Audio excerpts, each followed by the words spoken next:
Je vous salue tous dans le précieux nom de notre Seigneur et Sauveur Jésus-Christ. Et j'espère que vous allez bien dans vos maisons.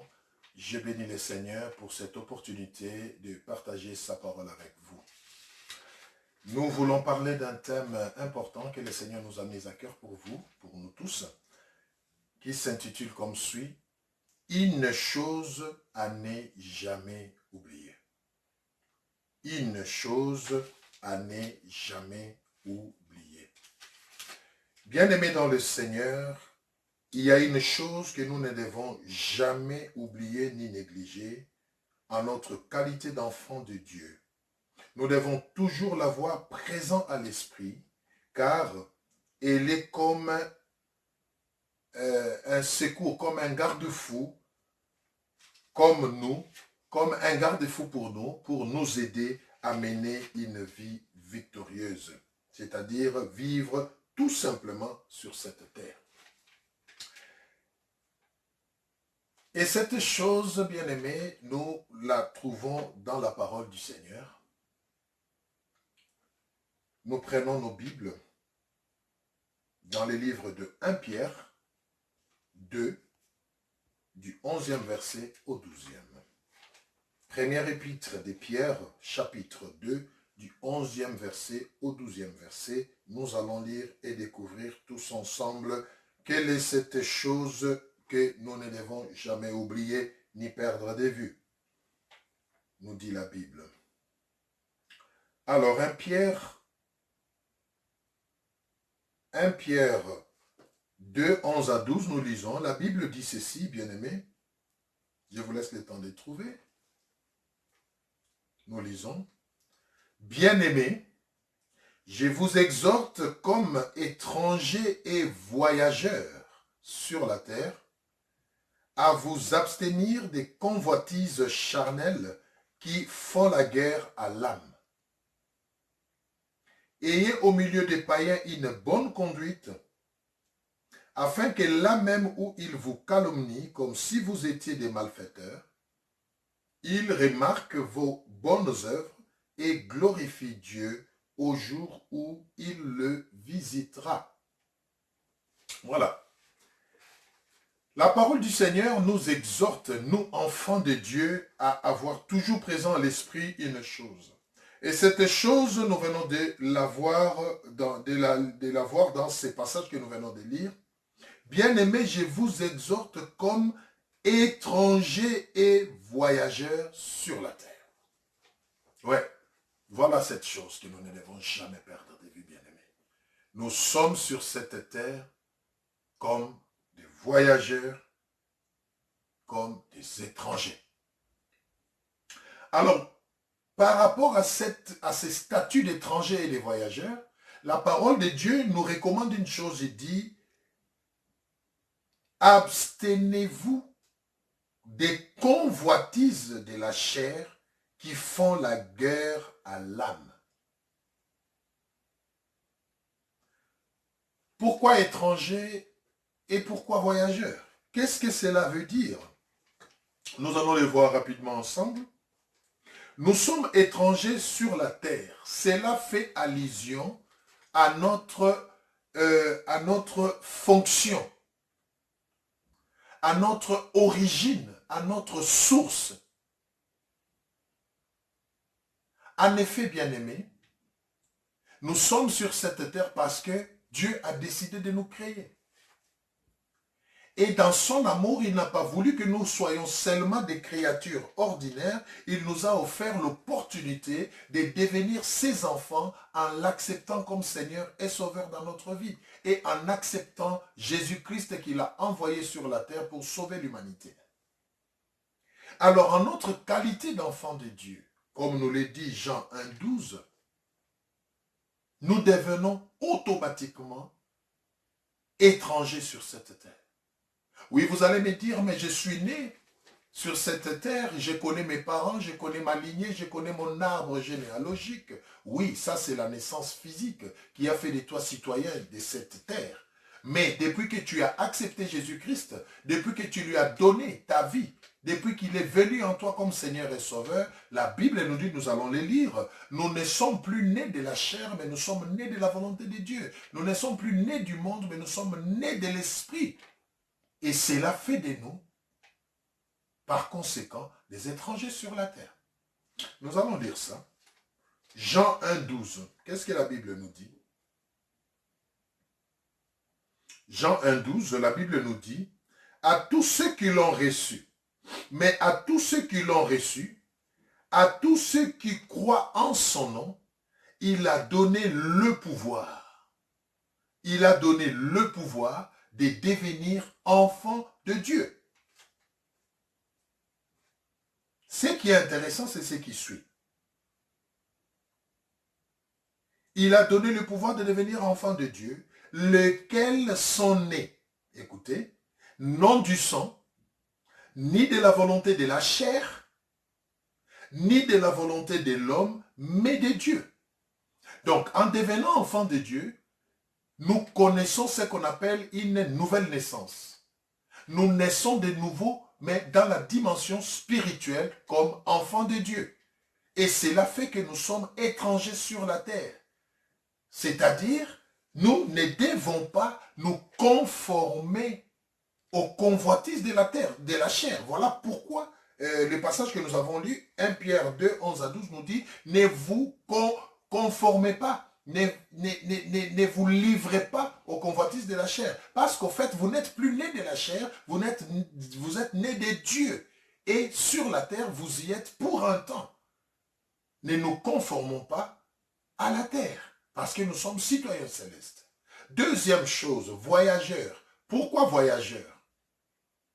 Alors, la notion de voyageur fait allusion au temps.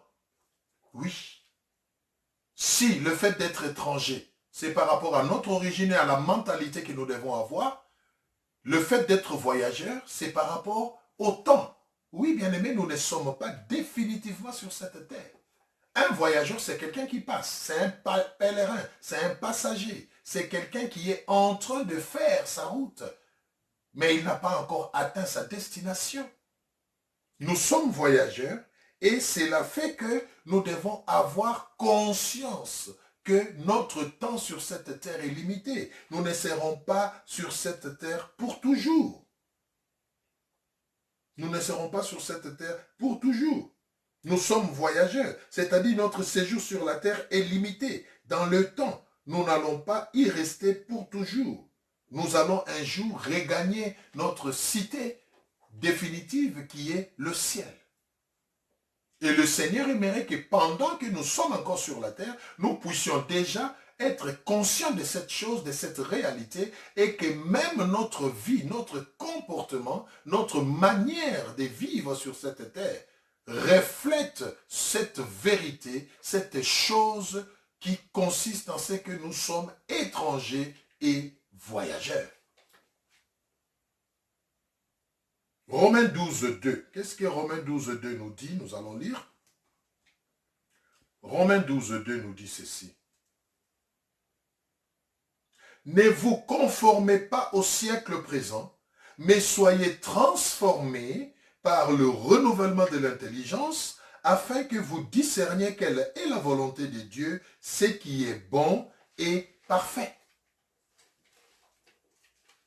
En notre qualité d'étrangers, nous ne devons pas avoir la mentalité du monde. Le siècle présent, c'est le monde, c'est ses convoitises, c'est la chair et tout ce qu'ils offrent. Nous devons faire un effort avec l'aide du Saint-Esprit à ne pas nous conformer au siècle présent, mais que nous soyons par contre, nous dit la Bible, renouvelés, transformés au niveau de l'intelligence, pour que nous puissions discerner la volonté de Dieu.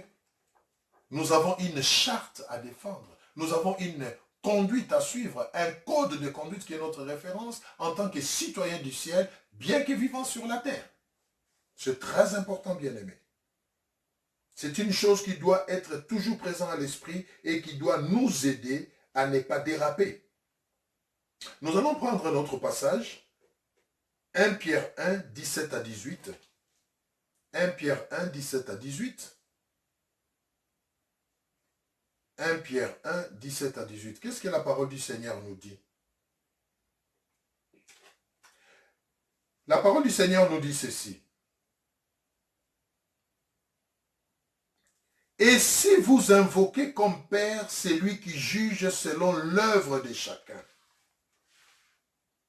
sans exception des personnes, conduisez-vous avec crainte pendant le temps de votre pèlerinage sur la terre. Vous voyez?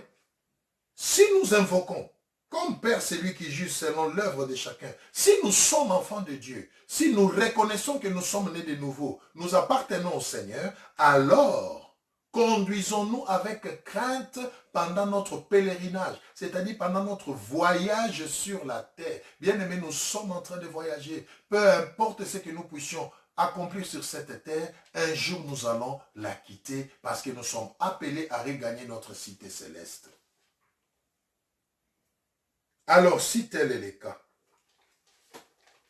il y a une question qui se pose. Si je suis étranger sur la terre, si je ne suis qu'un voyageur, donc même mon attitude, mes réflexes, mes projets et tout ce que j'ai fait doit refléter cette réalité.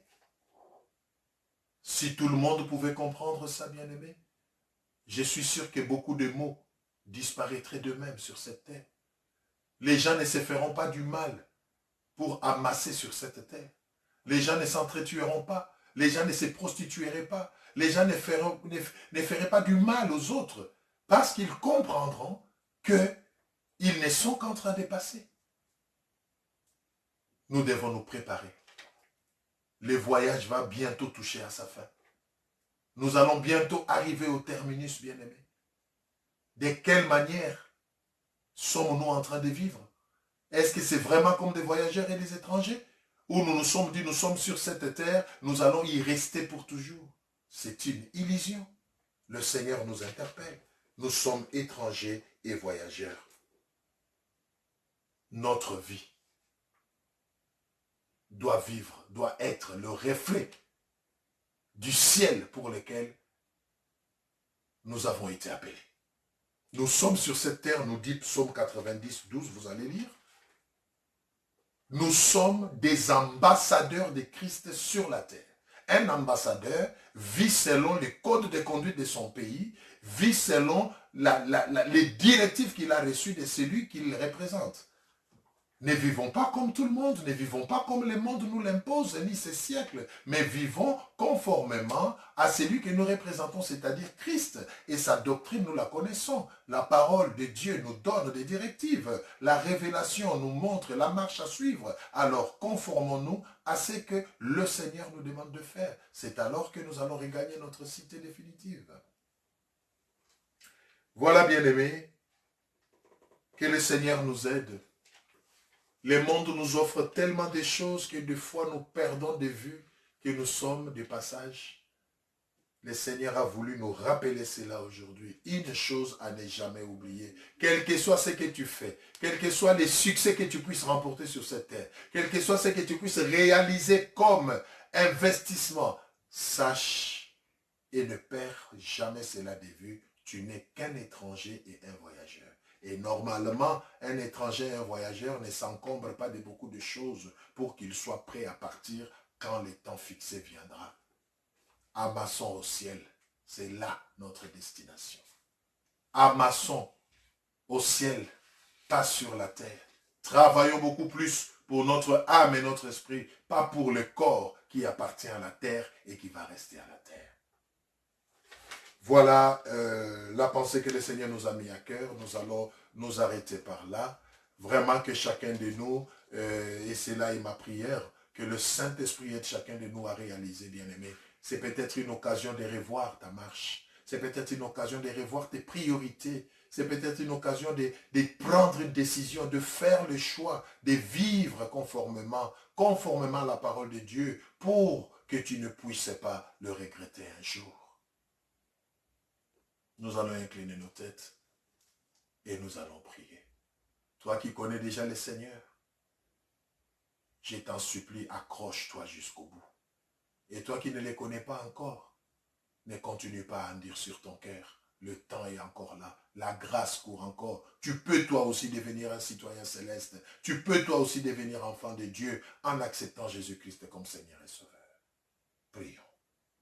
Dieu de grâce, je te bénis pour cette parole, pour mon frère et pour ma sœur qui ont disposé de leur temps et de leur cœur, oh Dieu. Ma prière, Seigneur, est que ta parole soit une sémence qui va germer en eux et porter des fruits. Oui, il est écrit que tu envoyas ta parole et ta parole est guérie. Que ta parole guérisse de l'endurcissement du cœur. Que ta parole guérisse des maladies. Que ta parole guérisse de l'égarement, Seigneur. Je te le demande avec foi au nom de Jésus-Christ, notre Seigneur et Sauveur. Merci pour ta grâce. Amen. Voilà, que le Seigneur vous bénisse dans vos maisons et nous restons vraiment en contact dans nos prières de chaque jour les uns pour les autres. Et si le Seigneur le permet, il nous donnera une autre occasion certainement pour encore partager sa parole. Soyez bénis et bonsoir chez vous. Au revoir.